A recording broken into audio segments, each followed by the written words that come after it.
Howdy, Hesterman Motorworks coming to you with an option for getting Bluetooth capability in your Beetle 98 through 2010, so the new Beetle.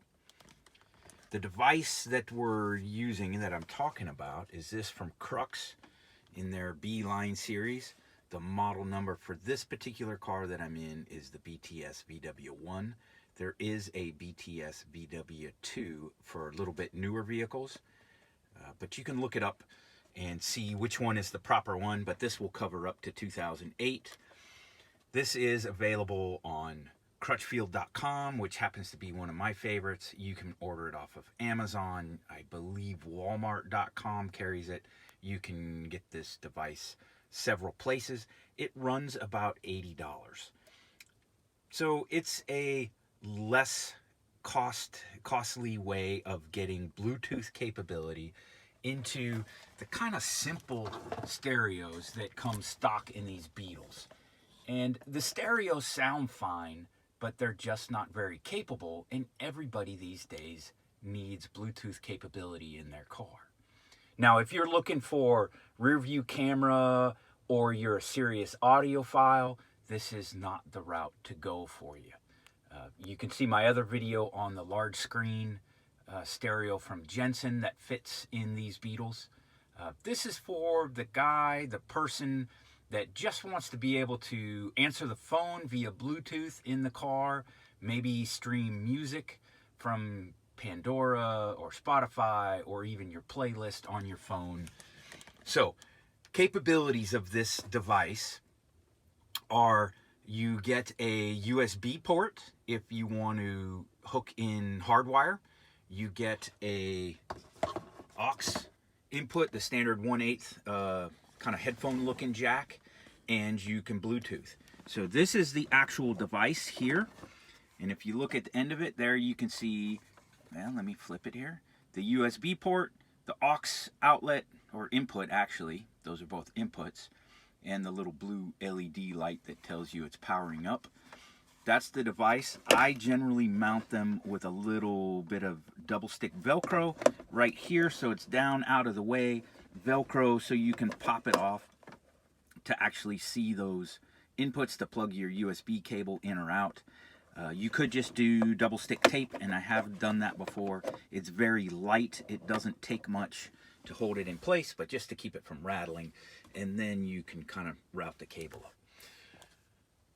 So in your stereo, if you have the CD changer, you have this blue plug that goes in the back of your stereo, and it's part of this 3 multi-plug with the yellow, green, and blue.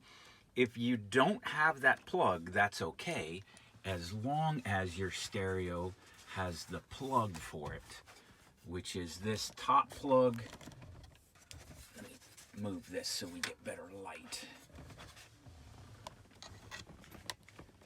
This top plug here is where it's going to plug in. So even if there's nothing plugged in there in your car, as long as your stereo has that top space, this device is going to work for you.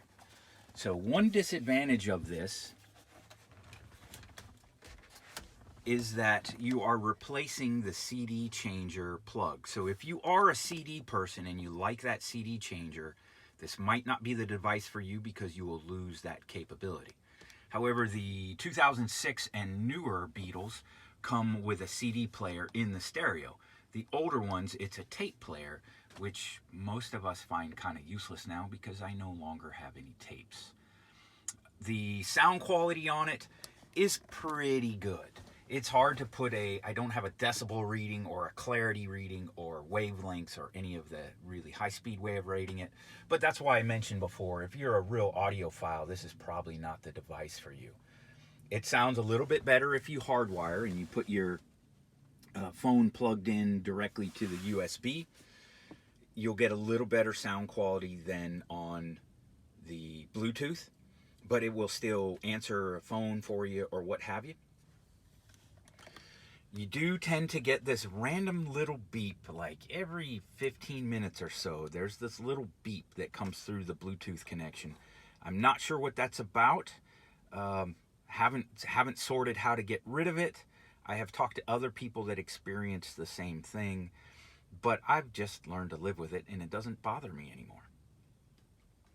So that device has this blue plug that will replace that blue plug, and you simply plug it into the back of your stereo, and then don't forget the one little extra ground.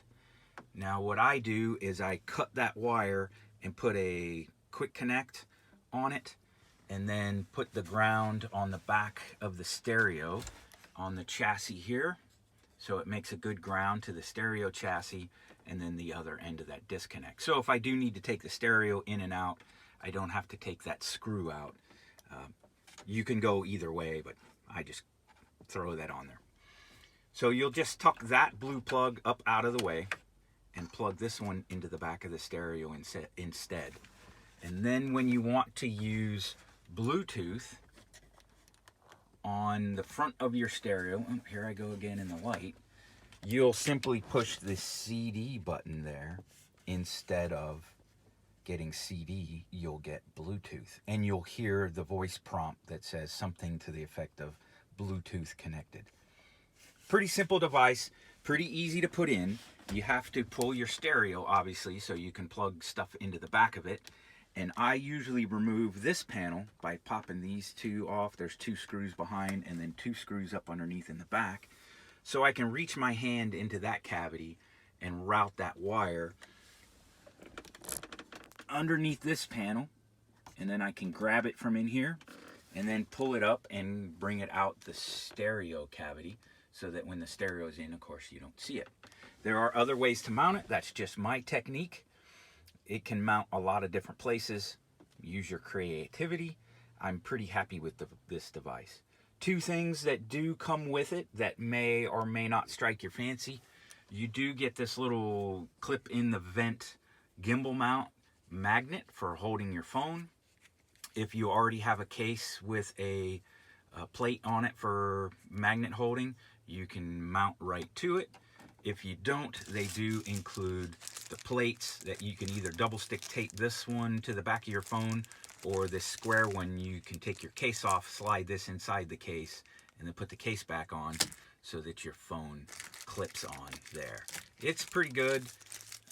It's not the best. I've used better mounts, but it works pretty decently. So then if you're navigating, or you need to see what's going on the phone, or you want to know who's calling, you can see your phone. And you could put it in either of these vents, or if you want, off to the left, depending on your left, right-handed, what have you. So that is included with the device. So that's how I get it set up. Again, this is made by CRUX, and it's their B-line series, and there's the model number again. I know there are a couple other options out there that are very similar to get Bluetooth capability into a phone that is not Bluetooth capable, but I have found that this one seems to do the best so far of the ones I've tried, so I've been sticking with this one. So you can probably find how to remove the stereo on YouTube or something. It is just a little bit tricky. I may even do a video of it here later on. But other than that, it's a pretty simple install, and that's what you end up with. There is a little blue LED light. You don't even notice it during the day. At night, it gives you just a little bit of light, whichever way you have that pointed. That's really not a big deal. If it bugs you, you can put a little piece of tape over it or something. So that is my option if I don't want to have to upgrade the entire stereo, but I need Bluetooth in a Beetle.